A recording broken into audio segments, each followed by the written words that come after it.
हमारा दोस्त रहा ईरान, उसमें ऐसा हादसा हो जाए और धर्मगुरु को मार दिया जाए, क्या आपको स्वीकार है?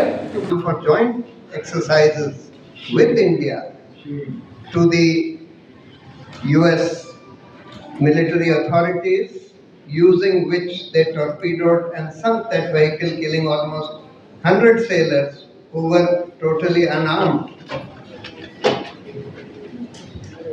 And we are seeing that the government of India has completely surrendered to the US government. It is saying this continuing sense of pain and loss. But I must also say that this is a moment at which I'm sure many of our friends here acknowledge the remarkable resilience.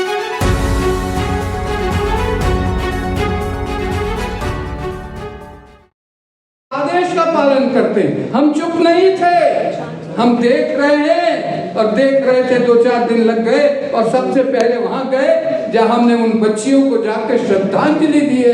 हर धर्म की तरफ से पहला मानवता का धर्म वहां जाकर आपकी एम्बेसी में हाजिरी लगाई और एक कहा कि जुल्म सहते हो तो जुल्म तो आप पर भी आने वाला है, उसको बचा नहीं सकता। ये सोचने का दिन है कि क्या आग लगती रहे, आज उस पर लग रही है, कल उस पर लग रही है, तो फिर इंटरफेस का फायदा नहीं है। मैंने तो मुनेत्र जी को कहा, मुंबई से आए तो इसको बंद कर दो, इस प्लेटफॉर्म को खत्म कर दीजिए, इसकी जरूरत नहीं है। अगर हम जाकर मणिपुर में सबसे पहली आवाज बन सकते हैं तो भारत में हम अपने दोस्त के लिए, अपने जो रिश्तेदार रहे, जो हम सफर रहे, जो हमारा दोस्त रहा ईरान, उसमें ऐसा हादसा हो जाए और धर्मगुरु को मार दिया जाए, क्या आपको स्वीकार है? क्योंकि सब धर्मों के साथ जुड़े हुए, मेरे साथ चलना होगा। बारी साहब, हम ये जानते थे कि कौन आएगा और कौन नहीं आएगा। जिसको नहीं आना था वो आज भी नहीं आया, वो किसी भी धर्म का हो, वो भारतीय नहीं हो सकता, वो हिंदुस्तानी नहीं हो सकता, वो हिंदुस्तान की तहजीब नहीं है। मुझे आशा है कि समय मुझे कह रहा है, मैंने कहा कि सबको बुलाने की जगह आप मुझे बुला दीजिए, मैं सदर हूँ, क्योंकि उसके बाद ये लोग सब लाइन में है, ये सदर बनेंगे।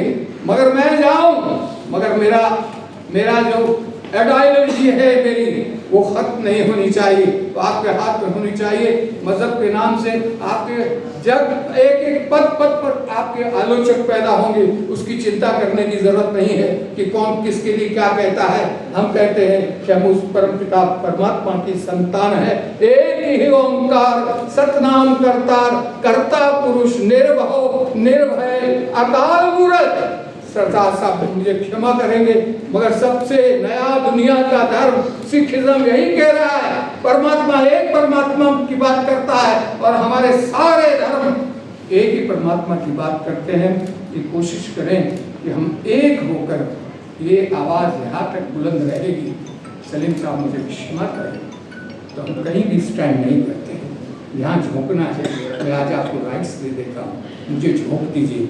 मैं हिंदू भी हूँ, मुस्लिम भी हूँ, सिख भी हूँ, ईसाई भी हूँ, और इस देश के लिए, यहाँ की सभ्यता के लिए, यहाँ सभ्यता को ललकारा जाए, वहाँ कहीं समझौता नहीं है। हम किसी के लगाए हुए मोहर लगाए हुए व्यक्ति नहीं है, हम ओपन बात कर रहे हैं, इंसानियत की बात कर रहे हैं। मुझे आशा है, मैंने ये प्रस्ताव रख दिया है आपके सम्मुख कि कौन हमारे साथ खड़ा होना चाहता है इस दुनिया में। अगर इस खतरे को कि मानव को मारता रहे और सारे जंगल में तब्दील हो जाए, सिविलाइजेशन खत्म हो जाए, धर्म खत्म हो जाए, अगर ऐसा ही है तो फिर घरों में जाकर हम सो जाएंगे। ये प्रस्ताव पास कर देंगे, कुछ मीडिया वाले आलोचना कर देंगे, कुछ आपका सहयोग कर देंगे, इससे काम बनने वाला नहीं है। आइए साथ चले, यही हमारा नारा है। बहुत बहुत आपका gymnasiums, hospitals, civilian infrastructure, and also oil depots, which has caused an environmental catastrophe in Iraq. The US and Israel have shown that they do not obey any kind of international law of any kind. And it is very unfortunate that the government of India has decided to stand with Israel and the US in this totally unjustified and unprovoked assault on Iran. It's even more unfortunate that the government of India gave the coordinates of an Iranian naval vessel which had come for joint exercises with India to the US military authorities, using which they torpedoed and sunk that vehicle, killing almost 100 sailors who were totally unarmed. And we are seeing that the government of India has completely surrendered to the US government. It is saying, when the US says that don't buy oil from Russia, we say okay. Then we have to beg. Once the Strait of Hormuz was shut down, they have to beg the United States for being allowed to buy oil from Russia. And now, predictably, Russia has said that earlier we were giving it to you at a discount, now we will give it to you at a premium on the international price. It's a shame that the Indian government, which was once a proud government of a proud country and stood by humanitarian principles and international law, and was the first to recognize Palestine, today it's the chair of the BRICS countries, is today behaving in this manner.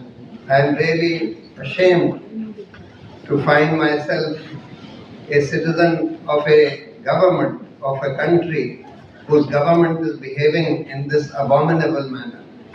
And I apologize to the government of Iran and the people of Iran for this behavior of the Indian government.